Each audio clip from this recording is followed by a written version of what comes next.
देश के लिए काम करने गया था। पाकिस्तान में सरबजीत के साथ जेल में रहे 33 साल बाद वतन लौटे कुलदीप यादव की कहानी।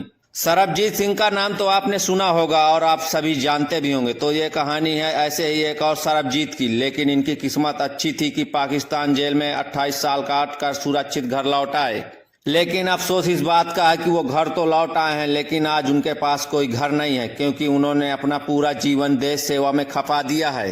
आपको बता दें कि कुलदीप यादव गुजरात के अहमदाबाद शहर के रहने वाले हैं और अब वो 60 वर्ष के हो चुके हैं। और कुलदीप कहते हैं कि आज मेरे पास कुछ भी नहीं है, शरीर पर कपड़ा भी पाकिस्तान सरकार का दिया हुआ है।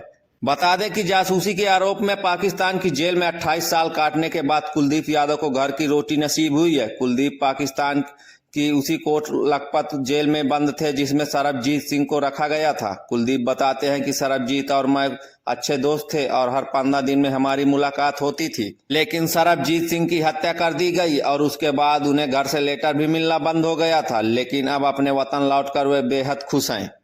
तकलीफ इस बात की है कि आज उनके पास कुछ भी नहीं है। उनके शरीर में जो शर्ट था वो पाकिस्तान सरकार का दिया हुआ था। कुलदीप का परिवार अहमदाबाद में रहता है और उन्होंने LLB की पढ़ाई भी की थी और इसके बाद उन्होंने एक बिजनेस भी शुरू किया था, लेकिन कुछ फायदा नहीं हुआ। इसके बाद उनका कुछ लोगों से मिलना जुलना हुआ और उन्हें देश के लिए काम करने का अवसर मिला और वो पाकिस्तान जाने के लिए तैयार हो गए। कुलदीप इस समय अपने छोटे भाई के घर पर रहते हैं, लेकिन एक टीज के साथ कहते हैं कि मैंने एक पैसे की घर वालों की मदद नहीं की है और अब मैं इन पर बोझ नहीं बनना चाहता, और उन्होंने सरकार से मदद की गुहार भी लगाई है। कुलदीप ने बताया कि मैं मार्च 1991 में पाकिस्तान गया था और मुझे देश के लिए काम करने का सौभाग्य मिला। वहां पर मैं तकरीबन 3 साल रहा और देश के लिए काम किया और मैं गिरफ्तार हो गया। उसके बाद मुझे 2.5 साल सेना की कस्टडी में रखा गया, जिसमें पूछताछ और कोर्ट मार्शल भी हुआ। इसके बाद 22 जून 1994 से लेकर 26 अक्टूबर 1996 तक इंट्रोगेशन से लेकर कोर्ट मार्शल का दौर चला।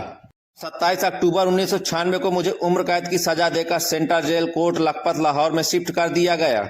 उसके बाद वहां पर जो मेरे हालात थे काफी नाजुक थे। वहां पर और भी भारतीय थे, लेकिन मैं वहां बिल्कुल नया था। वहां पर शुरू में मुझे काफी प्रताड़ित किया गया, जिसके चलते मुझे टीबी हो गया था और अल्सर, हेपेटाइटिस और आखिर में हार्ट अटैक जैसी भी समस्या हो गई थी। जेल वालों की मेहरबानी थी कि मेरा ऑपरेशन करवाया और हार्ट अटैक का इलाज जारी रहा और आखिर में उन्होंने मेरा बाईपास करने का भी सोचा था, लेकिन मेरी वैसी शारीरिक स्थिति नहीं थी। लेकिन उन्होंने मुझे लगातार दवा देना जारी रखा, ये उनकी मेहरबानी थी। लेकिन वहीं टार्चर की बात करें तो जब आदमी गिरफ्तार होता है तो टार्चर होता ही है। दुनिया का कोई ऐसा देश नहीं है जहां गिरफ्तारी के बाद पूछताछ में टार्चर न किया गया हो, ऐसा संभव ही नहीं है। लेकिन टार्चर किस तरह का होता है ये कहना मेरे लिए मुश्किल है, पर मैंने वहां बहुत ही मुश्किल समय गुजारा है। ये भारत पाक सरकार की मेहरबानी है जो 26 अक्टूबर 2021 को मेरी सजा खत्म हुई, लेकिन 8 महीने बाद 26 जून 2022 को मुझे पाकिस्तान सुप्रीम कोर्ट में पेश किया गया और वहां जजों ने मुझे रिहा करने का आदेश दे दिया। लेकिन आगे कुलदीप कहते हैं कि ये भारत और पाकिस्तान सरकार की मेहरबानी है कि भारत सरकार ने मुझे स्वीकार किया और पाकिस्तान ने रिलीज किया। मैं दोनों सरकारों से अपील करना चाहूंगा कि जो कैदी वहां पर हैं जिनकी सजाएं खत्म हो गई, चाहे वे भारत में हो या पाकिस्तान में, उन्हें रिहा कराएं, क्योंकि जो खुशी मुझे आज मिली है वो उन्हें भी मिले, क्योंकि उनके भी माँ बाप भाई बहन बरसों से बिछड़े हुए हैं। जैसे मेरा घर से कोई संपर्क नहीं था वैसे उनका भी नहीं है। आगे कुलदीप कहते हैं कि मैं PM मोदी से अपील करना चाहता हूं कि मेरे पुनर्वास के लिए मेरी हेल्प करें, क्योंकि मैं सरकारी तौर पर गया था और देश के नाम पर मेरा पूरा जीवन चला गया।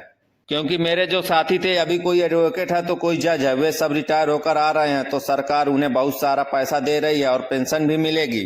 लेकिन मैंने देश के लिए काम किया है, मुझे सरकार क्या दे रही है, तो पूरी तरह सरकार पर निर्भर हूं और सरकार से अपील है कि मेरी मदद करे, क्योंकि आप मदद नहीं करोगे तो दुनिया को मैसेज क्या जाएगा।